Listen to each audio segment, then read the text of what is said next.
Once upon a time in London during the days of the Edwardian era, the houses stood in neat rows behind a veil of mist.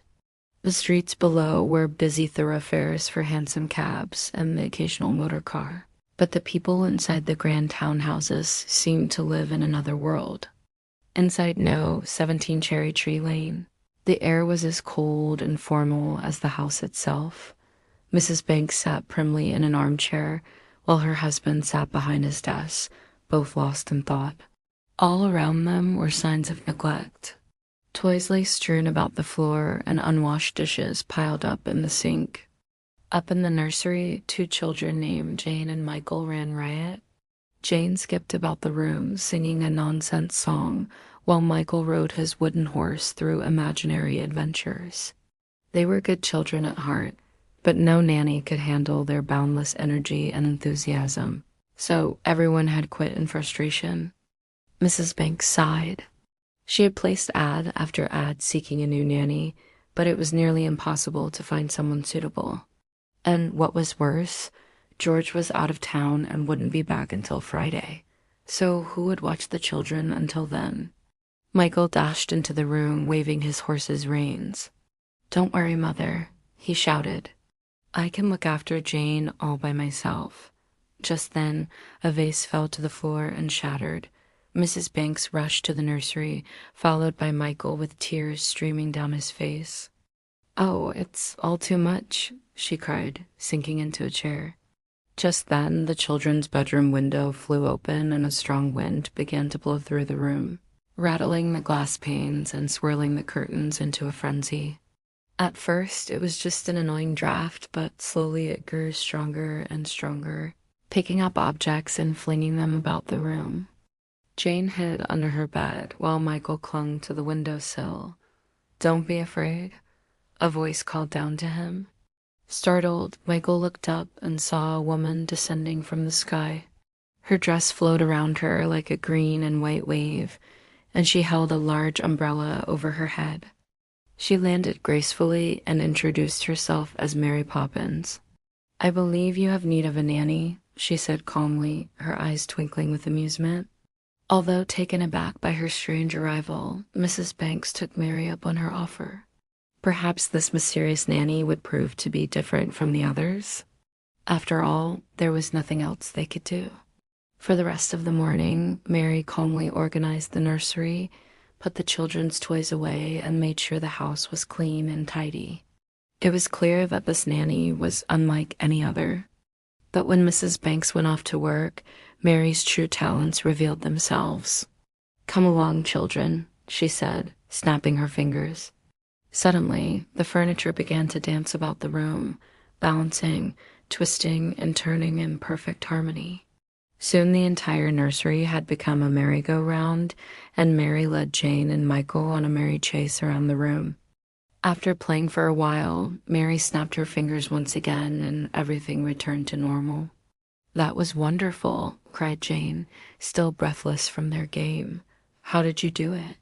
asked Michael. Mary simply smiled. "It's just a little magic," she said cryptically. As the afternoon wore on, Mary showed the children more wonders. She painted pictures on the wall, and as soon as they were dry, she and the children stepped right into them. One painting depicted a lush green field dotted with colorful flowers, and as the children skipped about, they could feel the soft grass beneath their feet and smell the sweet fragrance of the blooms. Another painting showed a beautiful beach with soft white sand and sparkling blue water. This time, Mary built a magnificent sandcastle with the children, complete with turrets and a drawbridge. Finally, they visited a world of their own design, where anything could happen and imagination was the only limit. When it was time to return home, the children felt sad to leave their magical world behind. But Mary promised that there would be plenty more adventures if they followed her instructions. "Don't forget," she said, "anything can happen if you let it." With that, she snapped her fingers and they were back in the nursery. The children thanked Mary for such a fun afternoon. And although they had played all day, it was time for dinner. Mary prepared a simple meal of porridge, But Jane and Michael weren't hungry for such plain food. "How about some adventure in our porridge?" asked Michael. And with a wave of Mary's magic spoon, the porridge transformed into a delicious feast fit for a king. The children ate heartily, and Mary joined them for a nice chat before clearing the table. As night fell, Mary tucked the children into bed and sang them a gentle song until they fell asleep. Over the next few days, Mary took the children on many more adventures. She taught them how to sail paper boats down the river Fleet, how to play with the animals in the park, and most importantly, how to laugh and be happy. One day, she took them on an outing to the department store, but quickly found that shopping with children was a daunting task. The aisles were crowded with shoppers, and Jane and Michael couldn't resist the temptation to run through the store. As Mary chased after them, she heard the sound of singing and followed it to a nearby shelf. There she saw a group of chimney sweeps singing and dancing to a lively tune, and without hesitation, Mary joined them in their merry dance. Jane and Michael peeked around the corner and watched in awe as Mary twirled and leapt with the chimney sweeps. She was so graceful and happy that they couldn't help but join in.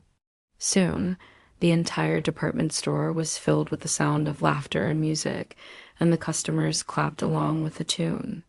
For a moment, the store wasn't just a place for buying things, but a place for making memories. When the song was finished, the family made their way to the checkout. On the way out, they met the store owner, Mr. Dawes, Sr., a grumpy man who hated fun and laughter. He frowned at the sight of the children and told them to leave. But Mary stood her ground and reminded him of the joy that children brought into the world. Mr. Dawes grumbled and let the children stay, but Mary knew that she needed to show him the error of his ways. As they walked through the store, Mary pointed out all the happy faces and told Mr. Dawes how important it was to bring joy into people's lives. At first, Mr. Dawes didn't listen, but eventually he began to see the light. By the time they reached the exit, he was smiling and even offered the children free candy. As the sun set, Mary led the children home, and when they arrived, Mrs. Banks and Mr. Banks were waiting for them. They had both missed their children, and Mr. Banks even admitted that he had been neglecting his family. He apologized and promised to spend more time with the children, and Mrs. Banks promised to make better use of the nanny's help.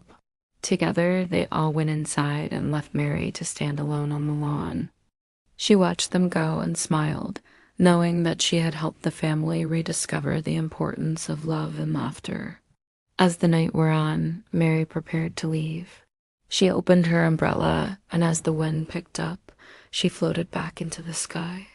The children waved goodbye and shouted, "Come back, Mary Poppins," but she was already gone. Mrs. Banks turned to her husband and realized that Mary Poppins had not only been a wonderful nanny, but a teacher as well. She had shown them all the importance of family, the value of kindness, and the beauty of everyday life. They knew that they would never forget Mary Poppins. And as the years passed, they often wondered if she would ever return to Cherry Tree Lane. Suddenly, Jane spotted a familiar figure floating past their window. It was Mary Poppins, and with a wave of her umbrella, she disappeared into the clouds. "She's back," cried Jane and Michael in unison. With that, they raced out of the house and into the street, eager to begin their new adventure with their favorite nanny. And so, with Mary Poppins at their side, the Banks family embarked on a magical journey filled with laughter, adventure, and most importantly, the warmth of family. Their lives would never be the same again.